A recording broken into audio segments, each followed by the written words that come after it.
বেলালের কান্নাটা আরো গভীর হয়ে গেছে। 1 মাস পার হয়ে গেল, 2 মাস পার হয়ে গেল, 3 মাস পার হয়ে গেল, একটানা 6 মাস পার হয়ে গেল। হযরত বেলালের কান্না শেষ হয় না, হযরত বেলালের কান্না শুধু বাড়তেই থাকে।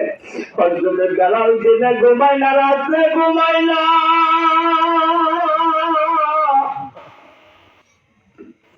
শুধু কান্না। ইয়া রাসূলুল্লাহ,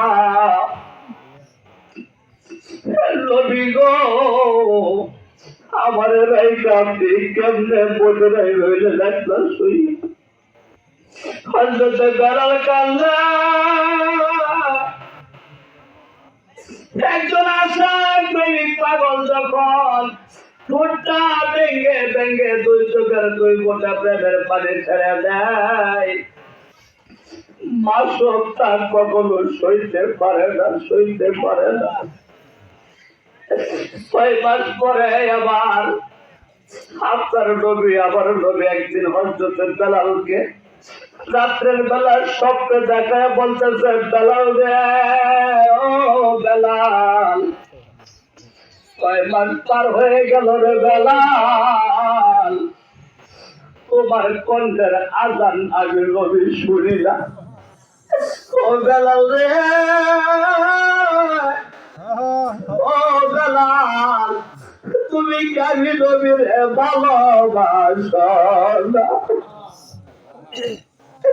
বেলাল ঘুম থেকে একটা চিৎকার করে বলছে, ইয়া রাসূলুল্লাহ,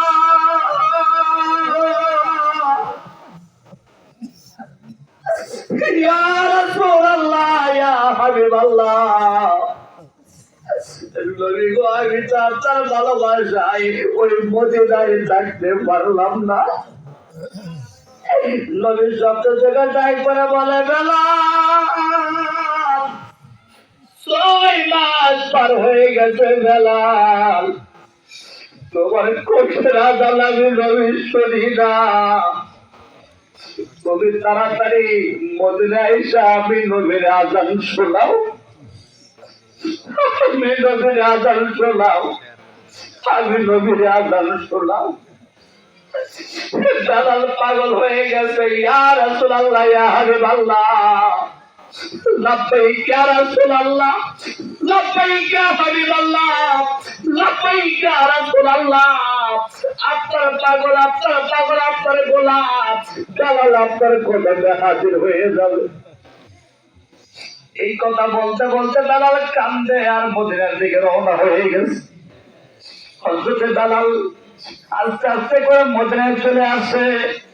রাত্র গভীর 2টা-3টা বাজে। যখন 2টা-3টা বাজে, আবার বেলাল আইসাই সরাসরি চলে গেছে নবীজির রওজার কাছে। রওজার কাছে যাইয়া বেলাল নবীর রওজা মুবারকের চতুর্পাশে ঘুরে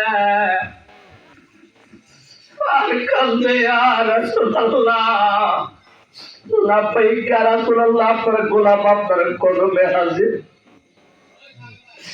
কাঁদতে কাঁদতে কাঁদতে কাঁদতে কয়েক ঘন্টা, 1 ঘন্টা পার হয়ে গেল।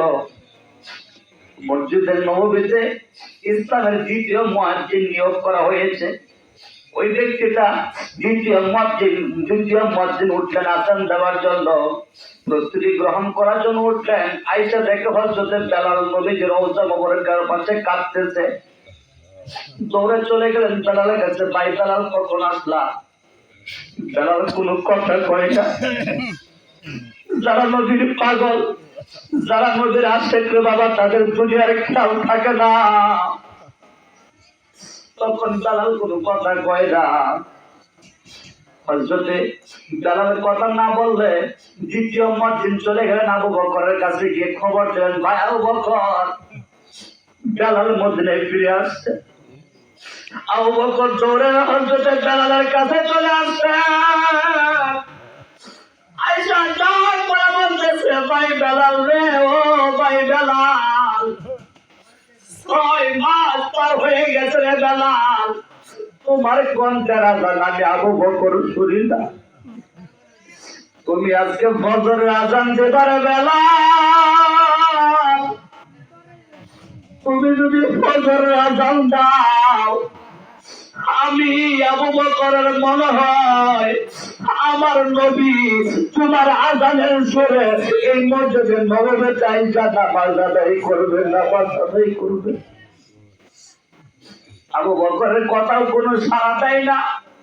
হযরত ওমর, হযরত ওসমান, হযরত আলী রাদিয়াল্লাহু তাআলা আসলো।